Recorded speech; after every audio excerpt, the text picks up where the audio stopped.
Hi అండి, నేను మీ విజయ. ఈరోజు అందరికీ భోగి పండుగ శుభాకాంక్షలు.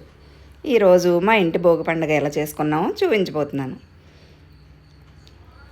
ముందుగా ఉదయాన్నే మేలుగాంచి తలార స్నానం చేసి పూజాదులు పూర్తి చేసుకుని ముందుగా సున్నుండ తినాలని ప్రతీతి. మా ఇంట్లో ఎప్పటి నుంచో ఉదయాన్నే తలార స్నానం చేసిన తర్వాత పూజ ముగించుకుని ముందుగా సున్నుండ తింటాం అన్నమాట భోగి పండుగ రోజుని.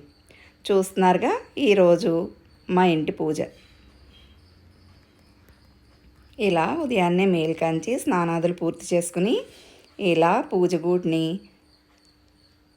మనకు తోచినట్టుగా అందంగా సర్దుకుని దీపారాధన చేసుకుని నేను చక్కెర పొంగలి పులిహార ప్రసాదంగా చేసి నివేదించాను. 3 రకాల పళ్ళను కూడా పెట్టి నా ఇంటి పూజని ఇలా పూర్తి చేసుకున్నాను.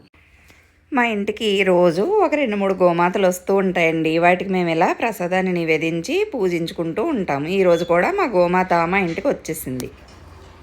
మా ఇంటికి రోజు ఒక 2-3 గోమాతలు వస్తూ ఉంటాయి. మేము వాటికి ఆహారాన్ని అందిస్తూ ఉంటాం. అరటిపళ్ళు కానీ అటుకులు బెల్లం కానీ అలా ఏది ఉంటే అది పళ్ళని వాటిని నివేదిస్తూ ఉంటాం. ఈరోజు ఇలా భోగిమంట వేసామో లేదో మా గోమాత వచ్చేసిందనమాట. దానికి పూజ చేసుకుని దానికి ఆహారాన్ని అందించి భోగిమంటని ఇలా వేసుకున్నాం. చిన్న భోగిమంటను వేసుకున్నాం అనమాట. చూస్తున్నారుగా మా గోమాత లోపలికి కూడా వచ్చేసింది. గేటు తీసి అటుకులు తీసుకొచ్చేసరికి లోపల ప్రధాన ద్వారం దగ్గరికి వచ్చి నిల్చుంది. దానికి ఆహారాన్ని అందించి ముందుగా గోమాతకి ఎప్పుడు వెనుక భాగంలో పృష్ఠ భాగంలో పూజ చేసుకోవాలంటారు కదా. నేను పసుపు రాసి బొట్లు పెట్టి అప్పుడు దానికి ఆహారాన్ని అందించి నుదుటి మీద కూడా బొట్టును ఉంచానమాట. ఈ గోమాత పూజ కూడా నాకు ఇలా పూర్తయింది.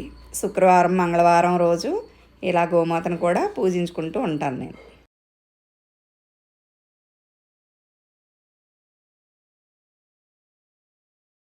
అటుకులు బెల్లం ఇలా ఏవైనా పప్పులు నానబెట్టిన శనగలు ఇలాంటివి ఈ గోమాతకి తినిపిస్తూ ఉంటాం మేము.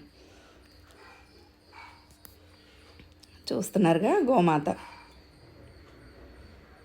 ఇవి మా మినీ గార్డెన్లో మొక్కలండి. చిన్న గార్డెన్ మాది.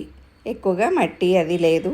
చిన్నగా కుండీల్లో నాకు మొక్కలు పెంచుకోవడం అంటే చాలా చాలా ఇష్టం. అందుకని ఏదో నాకు తోచినట్టుగా చిన్నగా మొక్కలు పెంచుకున్నాను. చూస్తున్నారుగా బయట భోగిమంట దగ్గర గోమాత. ఇది 2వ గోమాత అండి.